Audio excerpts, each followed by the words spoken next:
I had a saying, policemen get shot, firemen get burned, and gangsters go to prison or get killed. You might have heard of me, but you never seen me. My name is Terry Flannery, and this is my story. American dream is always talked about, but not everybody gets a chance to live it. Poverty made me often think that the answer was getting to money. When you're hustling, those things come about. So I knew what I signed up for. With the streets comes the violence. Everybody don't make it to go to prison.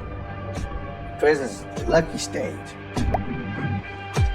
But it was life's choices that made us lean toward hustling.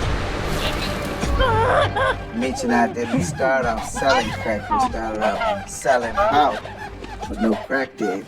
That come along later when we hit the block. When the crack trickled in, we observed the guys that was selling crack. Me always being in tune with business, I came up with the concept we just have packs already cooked. We make them a little larger and we sell them for $50 a pack. Sure enough, about a week or so later, we had like $10,000 worth of crack rocks in $50 packs. That's how we got the name 50 Boys. By us making a lot of money, our names was ringing out there. Mitch was a big dreamer. Anything he seen, just touch it, he wanted. A new diamond ring, a new chain. Demetrius was ready to go get a bunch of Adidas tracksuits. It made me open up, it made me feel good. It gives you a surge of power. My self-esteem started loosening up. I was able to buy things that I never had before, thought I'd never get. No one knew back then what crack was gonna do to the culture or the community. It was just strictly about the money. One night, I was getting into my Mercedes. I looked up and the guy ran up on me with the pistol and tried to place it to my temple. My mind's racing, I'm thinking I don't deserve to die. The guy had the pistol pointed here. So I slapped the pistol away from me. As the pistol was leaving, he shot me here. Right up under my eye.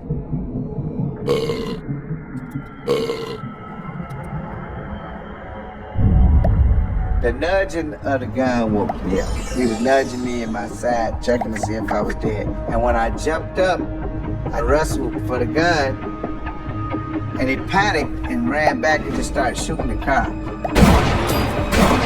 I think I shocked him still being alive. Obviously, my heart's racing, the adrenaline's going, I'm still alive, I'm blessed to still be alive. Ran to the bathroom, started throwing water on my face, rinsing the blood, thinking that was gonna stop the blood. But I said, I'm not going to the hospital till my brother get there. When we got to the hospital, the police is pulling up, and he's pulling up with Mac 11s in the car. It's crazy. Trying to walk into the hospital with machine guns. This doctor's looking into my eyes and I'm seeing the weariness and the look on his face. And I'm saying, what's wrong, doctor? He's not telling me. And he says, I'm gonna tell you the truth. He has glass still in his eye. And the gunshot wound left his retina permanently damaged. It's really a tough thing to deal with permanent damage and deformity to your body. I guess that's why during the course of our journey of hustling, I kind of stayed more out the way. Out of the limelight. That probably definitely played a role. Meech and I did everything together. It was more or less a brotherhood. The Italians got their mafia. You don't hear about no black mafia, no organized crime, the black side of things. Meech said, yeah, black mafia family. It just kind of fit.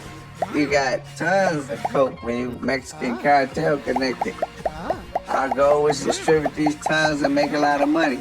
We kept the bill right, and they kept the business right. Our operation was quiet. It ran smooth. Like a UPS or Walmart situation where we get the drugs right at your door and we had the best prices. We wrote this record for moving the most drugs. That made them loosen up to sending us mass scales and shipments. We didn't know exactly which cartel we were working with till somebody calls me and said, hey, he needs some jewelry for his guys back in Mexico. These are some heavyweights, big name people who don't even speak English. They wanted to buy jewelry for Cinco de Mayo. So I gave them $2 million worth of jewelry out of New York from the world famous Jacob the Jeweler. And they were blown back by me being able to get $2 million worth of jewelry. So they called to thank me in Spanish for being able to do that. And he said, hey, you don't even know who you was talking to. I said, I don't. It was Chapo Guzman. The rest was history. We ran an operation. We learned from a lot of our mistakes. For years, nobody never heard of me. Nobody even knew who I was. It was quiet. I was a ghost. Nobody never heard of me until Meech brought the heat in Atlanta.